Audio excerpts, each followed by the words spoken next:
Bueno, primero que nada, qué alegría, qué gusto estar aquí en Perú, un país donde yo les digo con todo respeto, tal vez los mismos peruanos no valoran la calidad de país que tiene, la diversidad, la gente.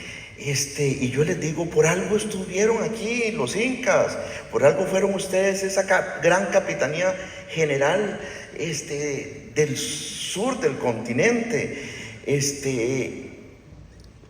Y de alguna forma u otra tienen prácticamente todas las condiciones para volver a hacerlo. No las desperdicien. Crean en el país, crean en su gente, crean en su juventud, porque realmente el potencial que tienen es tremendo. Tienen un centro geopolítico en el puro centro de Sudamérica. La riqueza natural, la biodiversidad, tienen que creérsela porque Perú por algo fue la cuna de los incas. Vamos a ver si ya, ahora sí estamos. Bueno, conste que apenas voy a empezar, entonces para que el tiempo me lo arreglen después, ¿verdad? Bien, ¿de qué vamos a hablar hoy?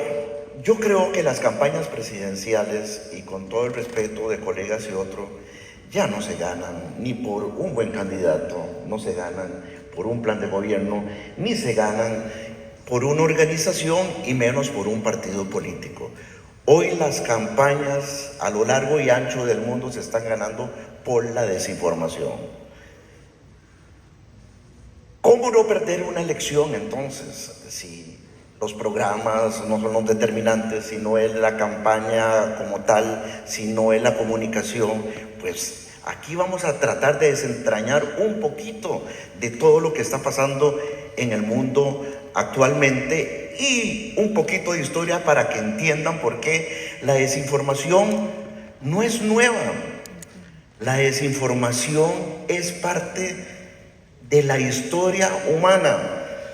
Desde épocas ancestrales, la forma de desacreditar o tratar de ascender socialmente o de caer reyes y de todo no era necesariamente a punta de armas o a punta de garrotazos, era hablar mal del que estaba arriba.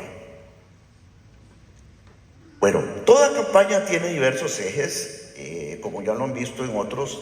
Obviamente el candidato es una parte importantísima, el partido de organización era importante. Ahora yo les voy a decir por qué creo que era y ya no lo es.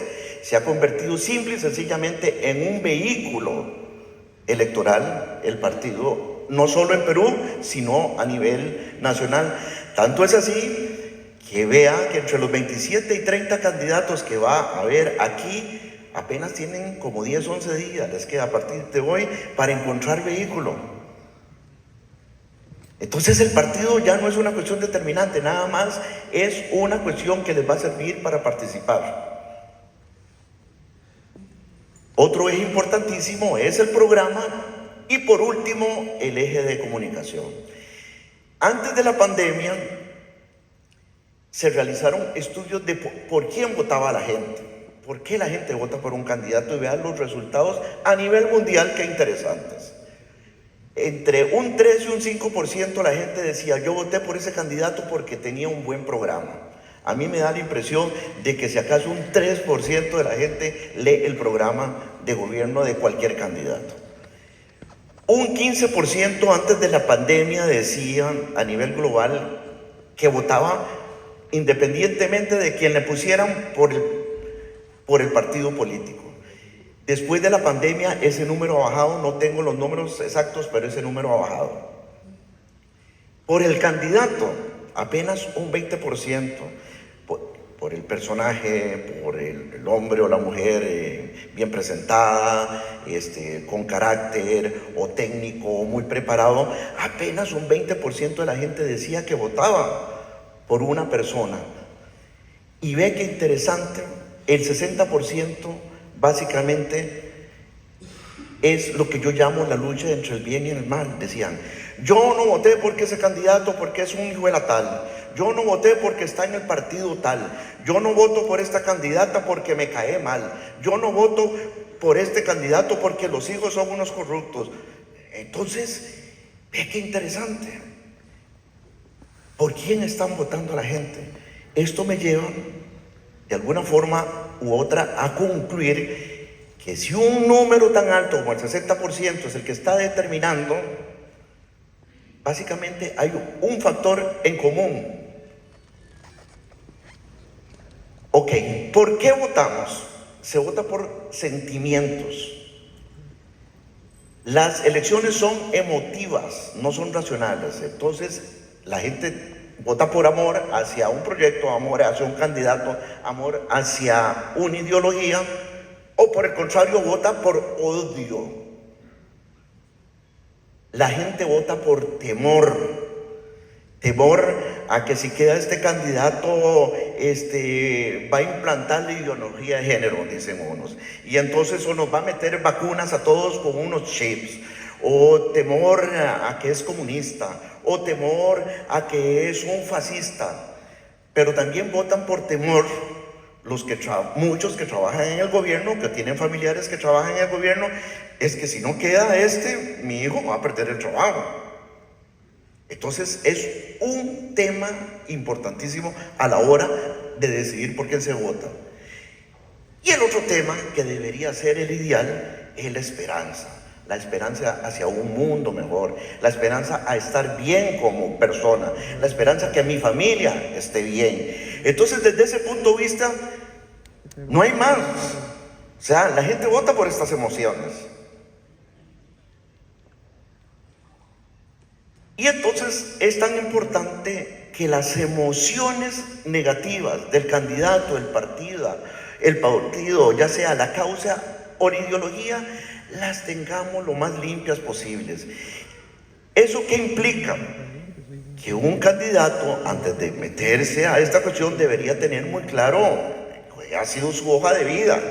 Puede ser un gran académico, puede ser un gran tecnócrata, puede ser hasta un gran deportista o un gran periodista, pero si tenés mucha basura metida debajo de la cama, pues eso es lo que a la postre va a valer más. Y entonces, ¿qué es el factor decisivo a lo largo de todo esto? Tararán, la desinformación. Vale más en el mundo hoy por hoy que matarse en tener un buen plan de gobierno que solo un 3% lo lee y es decisivo para para elegir a un candidato. Es mucho más importante lo mal que se hable de ese candidato que el plan de gobierno, que el partido, que el candidato en sí y que la organización. Entonces, esto nos lleva a un poquito de biología. Yo les cuento por qué un poquito de biología. Mi primera profesión, yo soy biólogo, tengo un major en Animal Behavior, en comportamiento animal. Le digo que por eso trabajo con políticos. Entonces,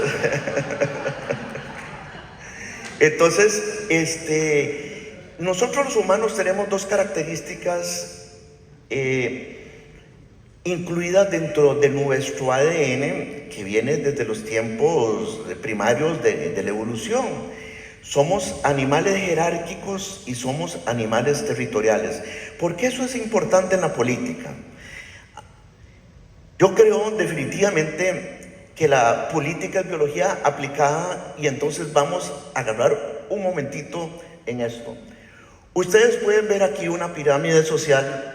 Ven aquí abajo la parte de los campesinos y la gente con menos recursos, y arriba el rey. Pero podemos hacerlo esto como una estructura actual o una estructura inclusive más vieja que la parte medieval.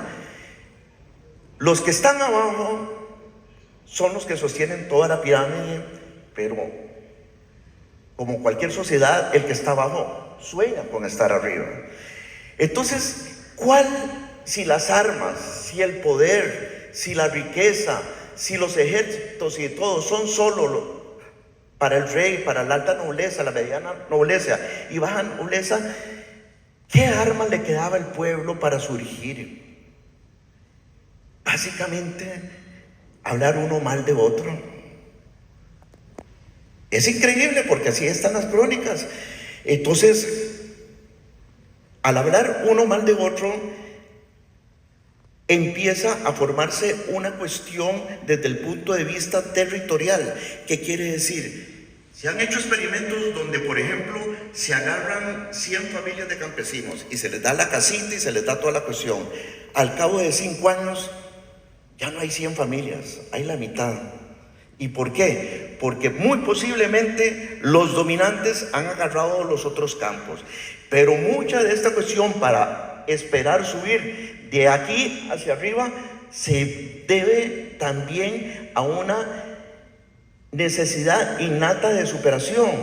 Y mucha de esa cuestión no se hace a la fuerza, se hace por hablar mal de los que están arriba para poder subir. El tiempo me va volando y creo que voy a tener que explicarme un poquito de cosas, pero entonces, ¿cómo se dispersa la desinformación?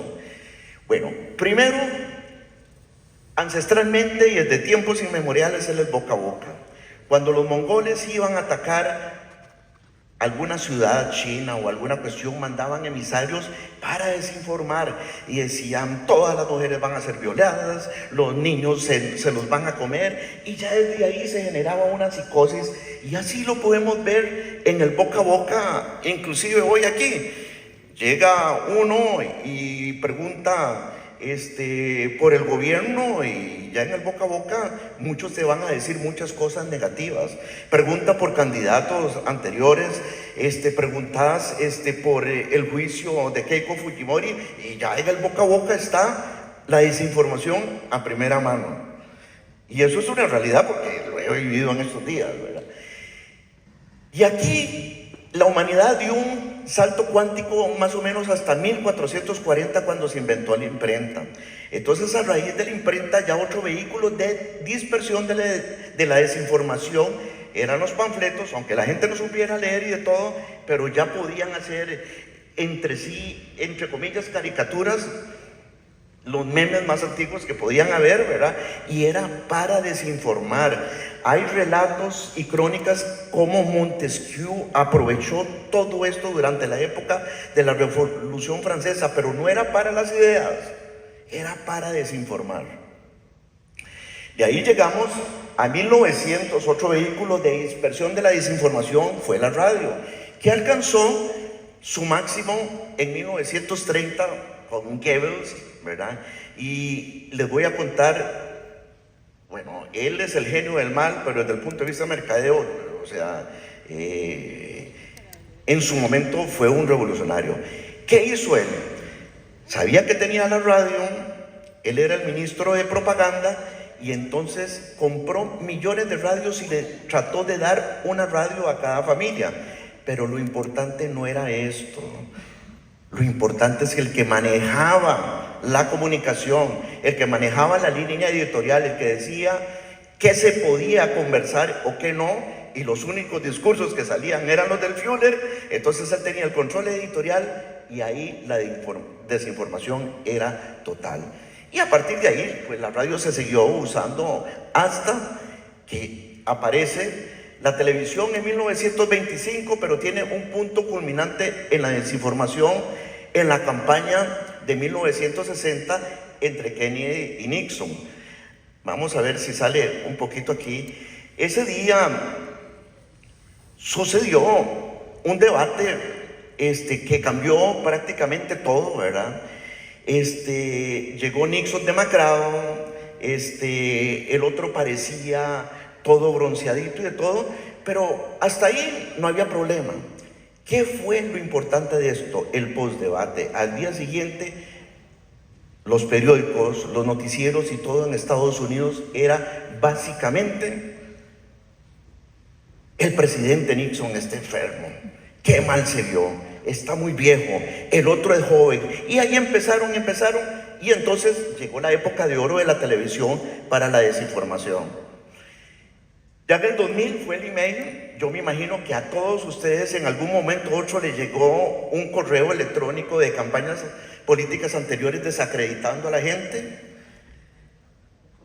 El Facebook, ni qué decirlo, y tuvo su apogeo en la campaña de Obama, entre el 2007 fue, donde básicamente fue la primera vez que una red social fue determinante en el resultado de una elección. Pero no fue determinante por las ideas o el plan de Obama, sino por hablar mal del oponente. Y ni qué decir de Donald Trump, con toda la cuestión de Cambridge Analytics y de todo, fue tremendo. Ahí tuvo el punto culminante de desinformación, Donald Trump. Y vean lo importante, el triunfo de Donald Trump estuvo sustentado básicamente en la desinformación. El Brexit estuvo sustentado básicamente en la desinformación. Entonces, para que vean cómo el boca a boca de alguna forma ha seguido siendo el mismo, simple y sencillamente lo que han cambiado son los medios. Y ni qué decir del YouTube, ni qué decir del WhatsApp en el 2009, ni qué decir el TikTok. Y entonces quiero hacer un breve paréntesis aquí. Básicamente, ustedes tienen grupos de familia, de condóminos o de gente que vive cerca, y es muy posible que tarde o temprano les va a llegar un WhatsApp de algún familiar o algo desinformando o hablando mal de alguien. A todos nos ha pasado, entonces seguimos. Y eso, utilizado en campañas políticas, es determinante. Hasta llegar a lo que es la inteligencia artificial, que es tremendo. Se puede ahora hacer bots que hablen como peruano, con los dichos peruanos y de todo, ya sea mandar mensajes por teléfono, mandar millones de cuestiones detenidamente estudiadas por la inteligencia artificial, diciendo qué es lo que quiere escuchar cada uno de ustedes, así inclusive a nivel individual, personalizado, y ahí sigue la desinformación. Y esto me lleva a lo siguiente: ¿cómo no perder una elección?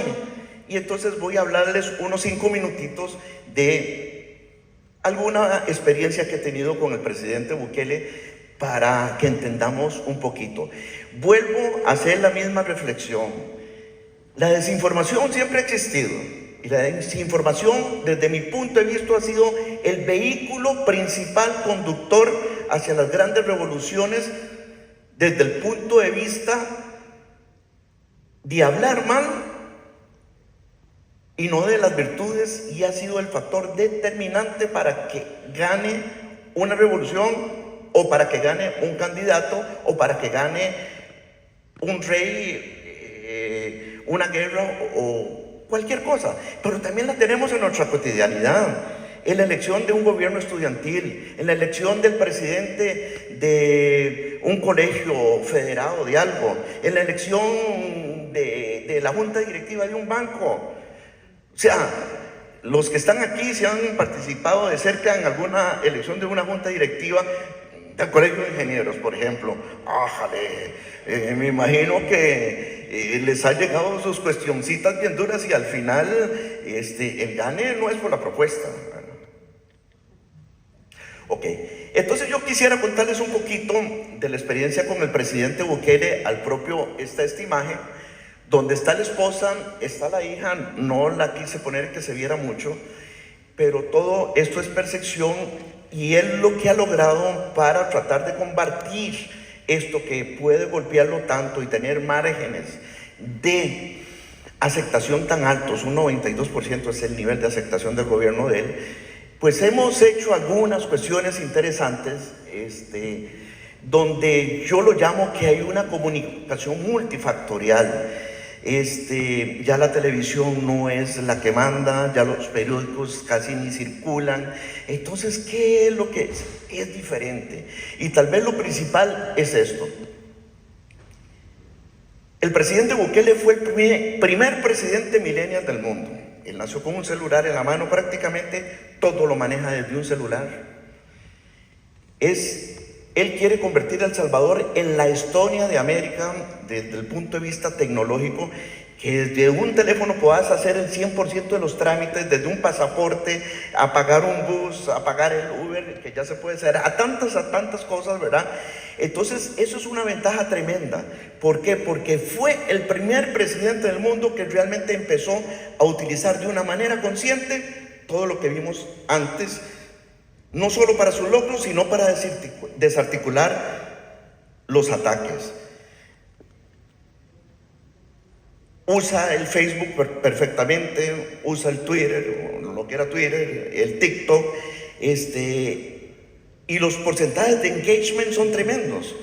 Y eso solo un millennial lo puede hacer. O sea, uno trabaja y da las grandes ideas, y a mí me encanta la tecnología y de todo, pero el mundo ha cambiado, es una cuestión que tenemos que aceptarlo, y es otro lenguaje, es otro pose, es otra cosa. Segundo, se preocupó tremendamente por tener una gran comunicación interna de todos sus logros y sus cosas. ¿Por qué? Porque eso le daba aceptación.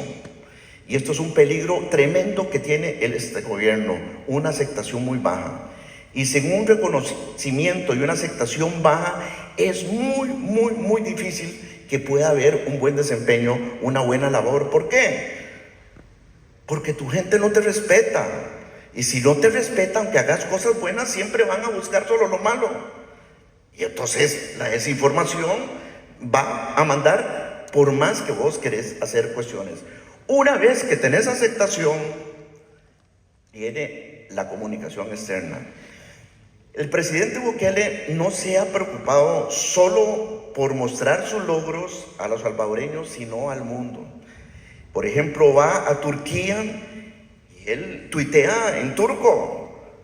Va a Japón y los saludos y todas las cuestiones es en japonés, claro, es el translator que uno utiliza, ¿verdad?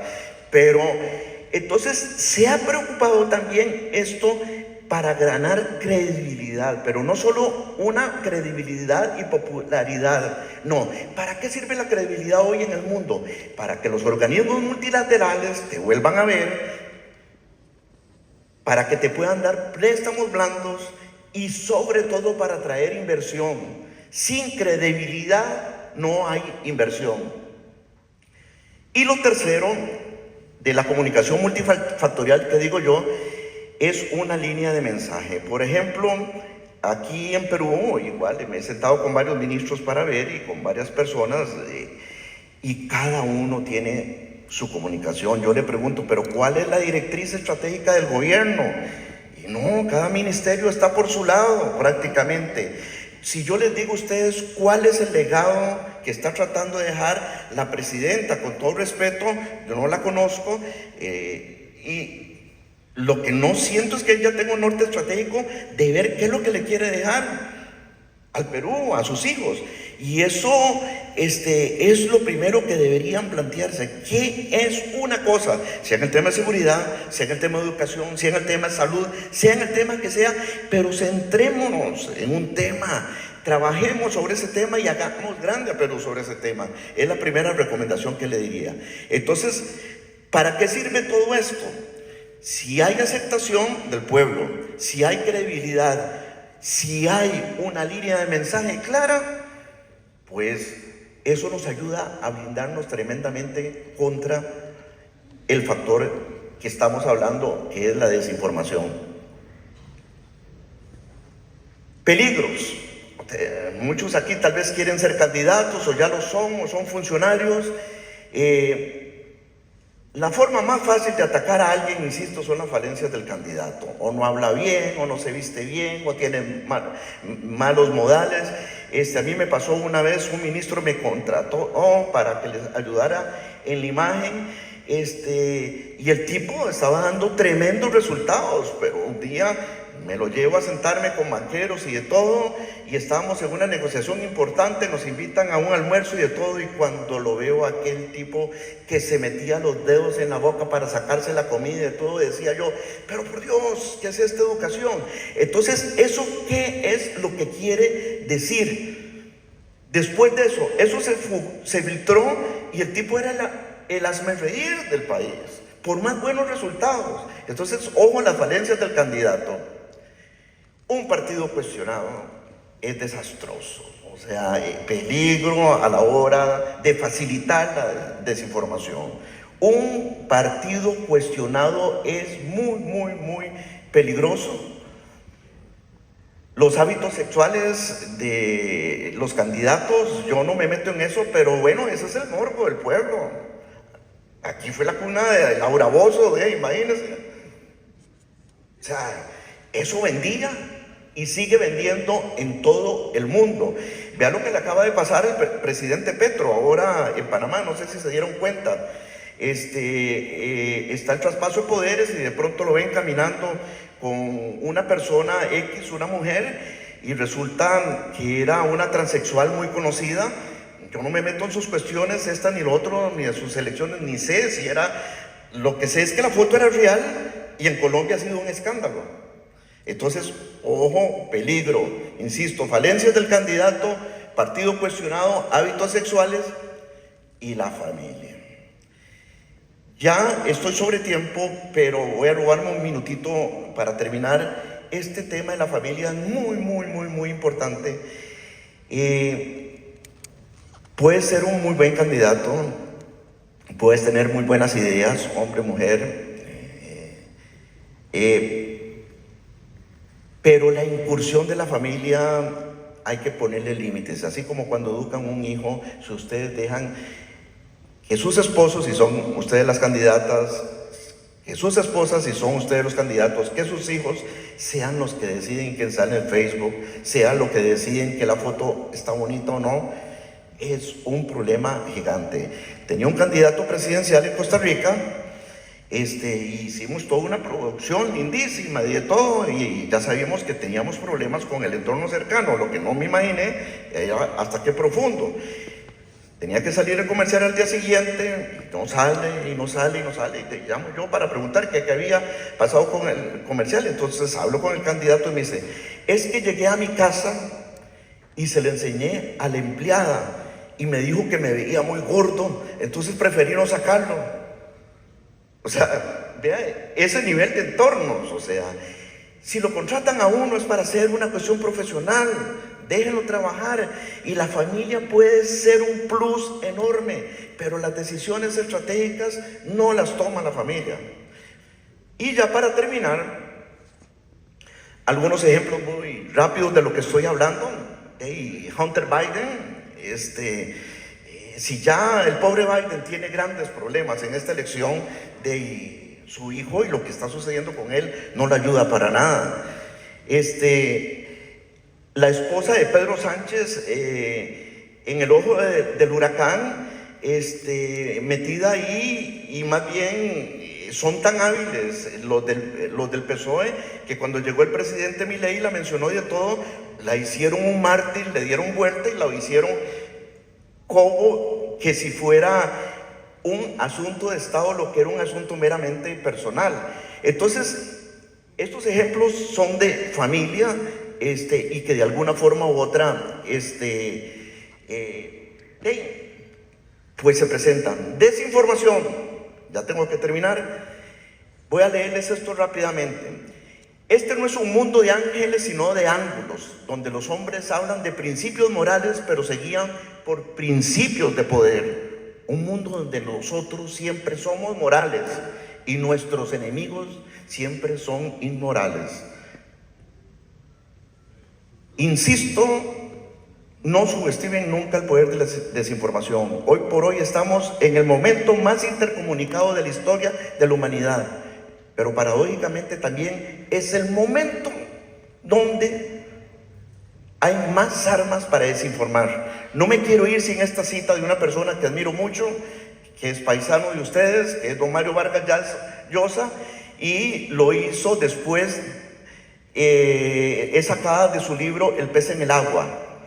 Todo esfuerzo por elevar la campaña a un cierto nivel de decoro intelectual es barrido por una ola incontenible de demagogia, incultura, chabacanería y vileza. Y entonces les dejo la preocupación. Preocúpense por prepararse, por ser buenos candidatos. Preocúpense por tener buena estrategia. Preocúpense por soñar por un mejor Perú. Pero no sean ingenuos y preocúpense también por dónde los van a desinformar, porque es la forma más fácil de derrotarlos. Muchas gracias.